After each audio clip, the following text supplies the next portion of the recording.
My dad works in B2B marketing. He came by my school for career day and said he was a big ROAS man. Then he told everyone how much he loved calculating his return on ad spend. My friends still laugh at me to this day. Not everyone gets B2B, but with LinkedIn, you'll be able to reach people who do. Get a $100 credit on your next ad campaign. Go to linkedin.com/results to claim your credit. That's linkedin.com/results. Terms and conditions apply. LinkedIn, the place to be, to be. We acknowledge the traditional owners of country throughout Australia and recognise their continuing connection to land, waters and culture. We pay our respects to their elders past, present and emerging. Welcome to This Song Is Yours, a music podcast where we chat to a new guest each week, talk about their life and creative endeavours, and talk to them about some of the music they love. Our show works by chatting to our guests about music, their songwriting techniques, and occasionally getting them to make you a playlist of the songs they love. Welcome to episode 188. I'm your host, Simon Fink. Our guest today is YNG Martyr. The Canberra-based First Nations artist released his brand new single last week, entitled It Happened. In today's episode, we're speaking with YNG Martyr about how gaming got him into music, signing with Warner Music Australia, and his plans to go global. Here we go. Our guest today is a Canberra-based rapper, songwriter and producer. After hitting it big with track Nike Ticks, which currently sits at over 66 million streams, he recently signed with Warner Music Australia and released his first major label single, It Happened. Please welcome to This Song Is Yours, YNG Martyr. Hello, sir. How are we? I'm good. I'm getting through it. It's been a busy day. We're at a big sound, doing big things with big people. It's been fun. I was going to ask, I know you are currently up in Brisbane at the moment. Big Sound is going on in Australia. How's it been for yourself? I think you had a showcase last night or the night before. Yeah. So I had a show the day before yesterday, a show last night, and then a show tonight as well. And I've decided, since I've run out of clothing, that I'm going to wear a turtleneck. And the Brisbane weather is just punching me in the face for it. But I'm with it. It's lovely out here, man. It's good to be back in Brizzy. I'm originally, I'm from Townsville, so it's good to be back up here in Queensland, mate. Well, look, I am glad to hear that the shows have been going well, that you're enjoying your time up there. It is a very exciting time to be you at the moment. There's a lot going on. Congratulations are in order for the last week or so. It's announced you signed to Warner Music Australia, which is a massive deal. Firstly, congratulations for that one. Thank you. Appreciate it. Of course. And the other item was that It Happened. Your first single with Warner came out Friday. Not to steal your own words, but it is a hit. Congratulations on that. We're getting a phone ringing. Give me one sec. No, all good. I'm with my engineer and he's in the shower right now, and I just hear this distant dun, dun, dun, dun, dun, dun, dun. He's got his Bluetooth going off. But no, thank you very much. Yeah, it's been cool, man. It's been a very big few weeks, but I can't complain. It's been awesome. Everyone at Warner's lovely. Release is going well, so things are good up here for now. I expect a chaotic downswing shortly. But the phone's back. Look. Look, I was right about that chaotic downswing. It's happening, my friend. I'm dropping shit. The phone won't stop ringing. But no, man, it's been great. It's been really good. So yeah, I appreciate that. No, look, that's very exciting. The track is massive, mate. It's a huge single. First thing, as I said, congrats. What was the inspiration for this song? Where did this song kind of come from? This is probably one of the weirdest things I've made, I think, in terms of rap music, because I was with a friend, Sid. So he goes by the name Swindale, and a very talented producer, multi-instrumentalist, like just nuts, really good on synth keyboards and stuff. And we were in his studio in Sydney, and we tried one song. I was singing. My voice is I go through phases where I can sing some days and then I can't others. So I was like, hey, we'll try sing. Let's do an acoustic jam. Terrible. Absolute dog shit. Can I swear? Yeah, go for it. Cool. Yeah, it was dog shit. The song was terrible. So then we moved on. We're like, let's try some rap stuff. And I was just having one of those days where I'm getting all artist explaining here, the song's about this and it's so deep. But basically, I was just having a day where I just had this voice in my head like, have a break, go to the bathroom, go get a Red Bull, just everything to get me not to do my work. And it was just this little voice in my head. And I'm like, you know what, I'm just going to, if I can't write music because of that voice, I'm going to make music about that voice. So I just made this high-pitched, subconscious character in the song, which is kind of like, plug-in like, what's up? How you been living? It's just an annoying figure in the song that's in my head. And I'm kind of responding with it and trying to make a song about what was going on, if that makes sense. It does, yes, it does. It is, as I said, it's a fantastic single, mate. The video that's come out as well, I think it's fantastic. It kind of touches on, and I'll get to this in a little bit. I know that you previously had dreamed of being a game designer or developer. I think that the video is a bit of an homage to that, if I'm correct. Yeah, there's elements of nerdy shit sprinkled throughout my whole my whole shabam. But it was very like, it was kind of Marvel inspired, Everything Everywhere All at Once inspired.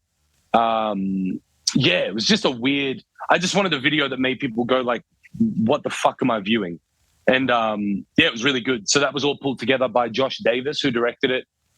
Everyone that worked on it shot it. And then also Moonboy, who is a Brisbane based director and I guess visual effects artist. And he did a lot of the 3D work on that and really pulled it together. So everything just turned out great for that, man. I was so stoked with the end result of that. I wasn't expecting it. So yeah, it was great. But yeah, you're right. A lot of nerdy shit in there. A whole bunch of nerdy shit.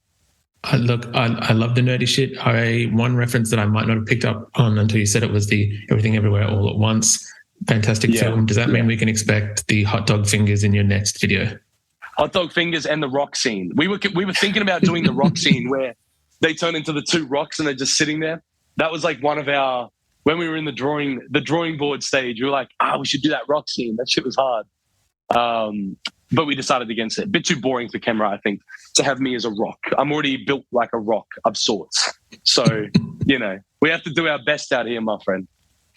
No, look, I can very much appreciate that. For those who kind of aren't aware of your origin story or where you've kind of come from in the last number of years, as we mentioned, gaming, big part of your life, and that it was, please correct me if I'm wrong, in Call of Duty kind of, I don't think they're called chat rooms. I'm not a big gamer myself, so I apologize for the,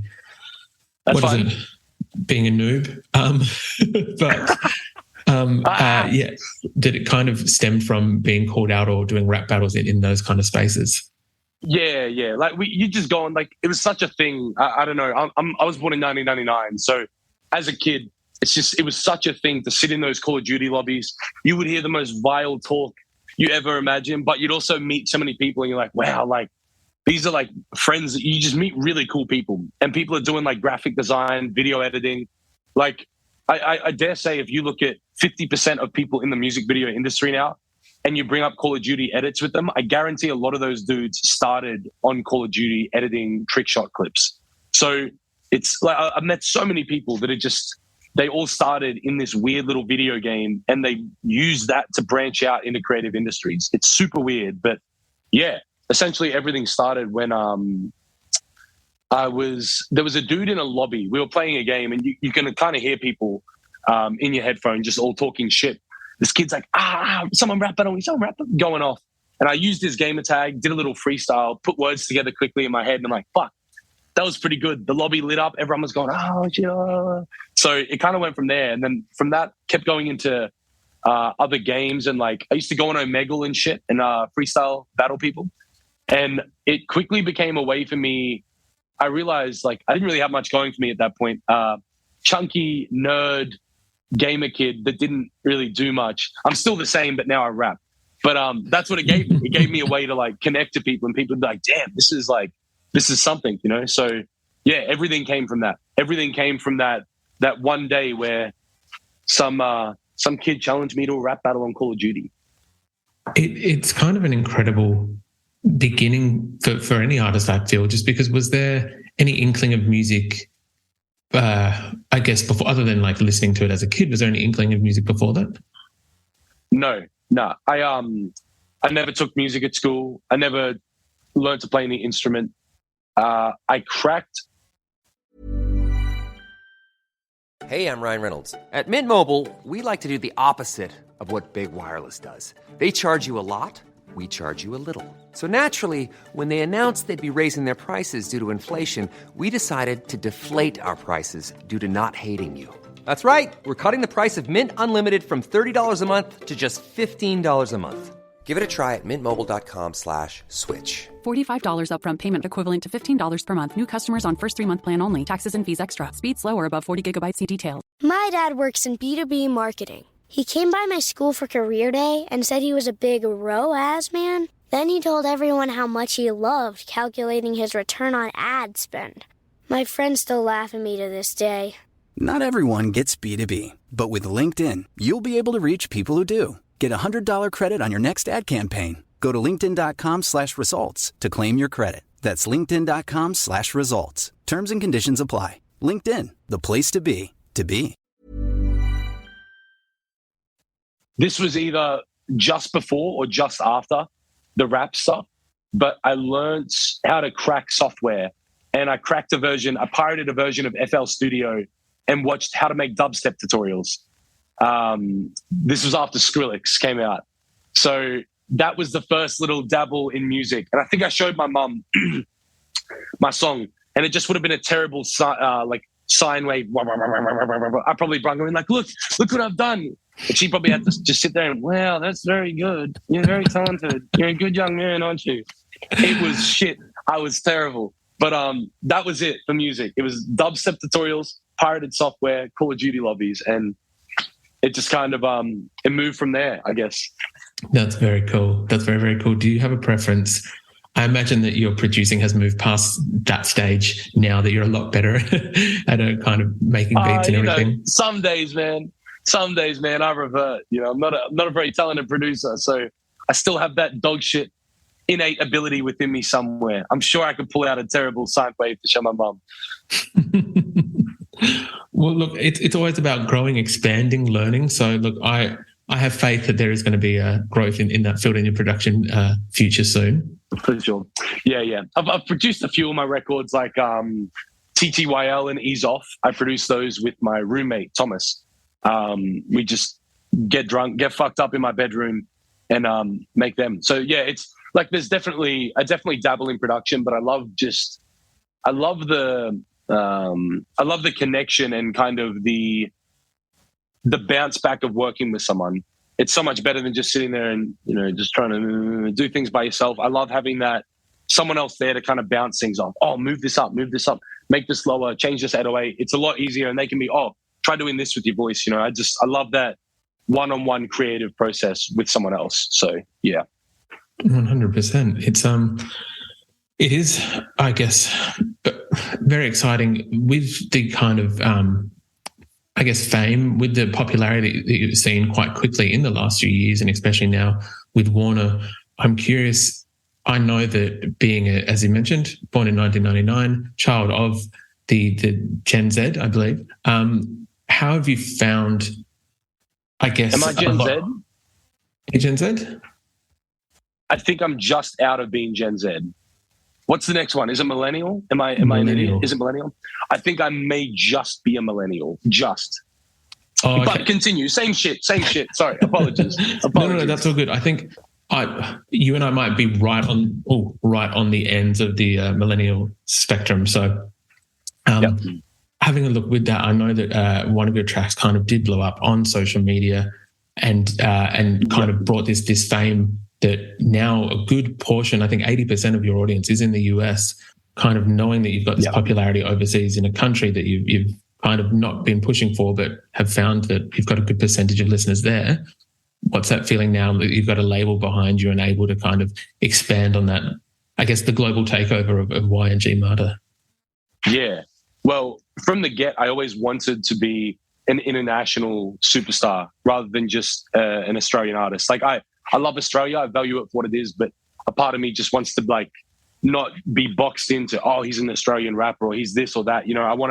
I just want to be fucking huge. So there's a part of me when I saw everything taken off in America, I was like, yes, I did it. I fucking did it. But then a part of me was like, I'm in Australia, never visited America, right? Only been out of the country 2 or 3 times.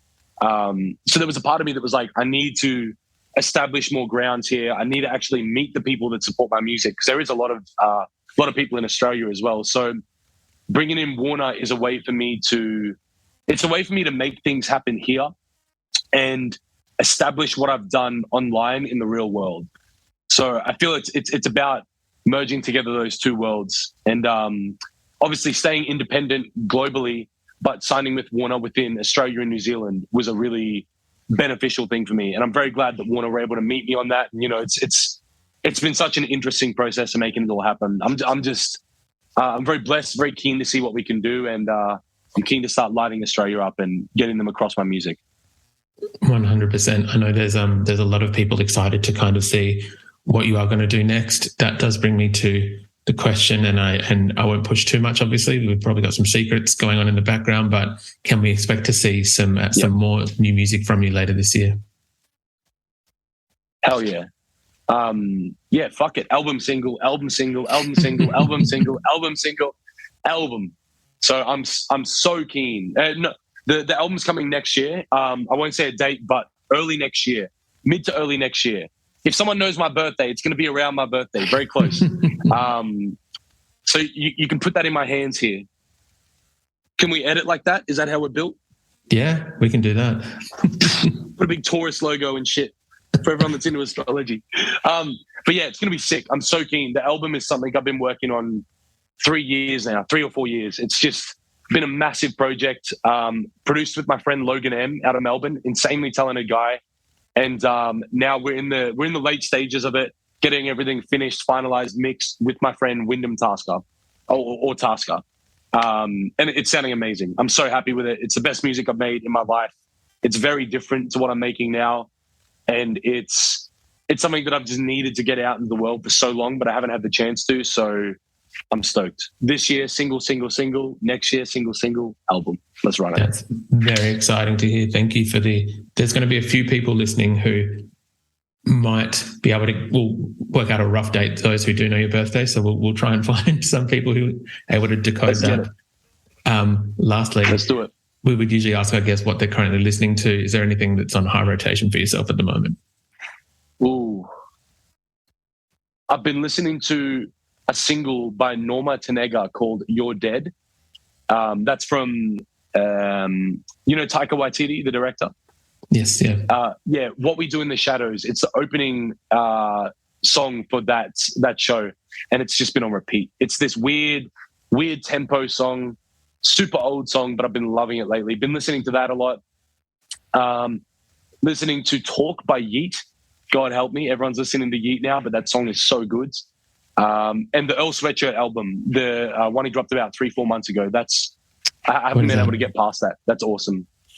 What is it? I'm Sick, or something to do with being sick? Yeah, Sick. So the album, it's such a good album, dude. There's so many good songs on it. Fire in the Hole, Titanic, 2010. It's a sick album. It's so good. And Earl was probably the artist I listened to most as a kid. And to hear him, he's gone through a lot of different stages, getting into like more jazzy, bluey stuff. And it's so sick to see him bring what he's been doing recently in with what he used to do with the old rap shit. I love it. I fucking love that album. So Earl Sweatshirt, that's been my main thing lately. Brilliant choice. That is a very good album. And we'll make sure we put the links to that album in the show notes for this, along with your single, YNG Martyr. Thank you very much for your time today and for being on the podcast. Thank you for having me, sir. Let's go.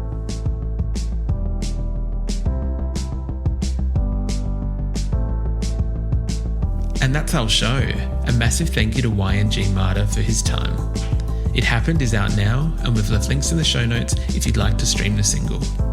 We also want to give a huge shout out to Emilie, Caitlin and Erin at Warner Music Australia for helping out with today's interview. If you like this show, please subscribe wherever you get your pods and stay up to date when new episodes are released. We release new shows each Wednesday and Friday morning, and we now have a Patreon, which you can find within the show notes of this episode.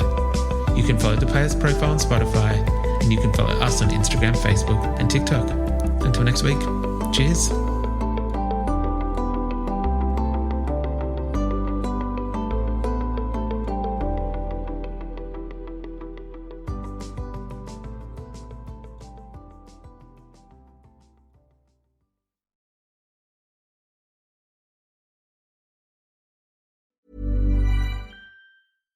This podcast is brought to you by eHarmony, the dating app to find someone you can be yourself with. Why doesn't eHarmony allow copy and paste in first messages? Because you are unique, and your conversations should reflect that. eHarmony wants you to find someone who will get you. How are you going to know who gets you? If people send you the same generic conversation starters they message everyone else. Conversations that actually help you get to know each other. Imagine that. Get who gets you on eHarmony. Sign up today.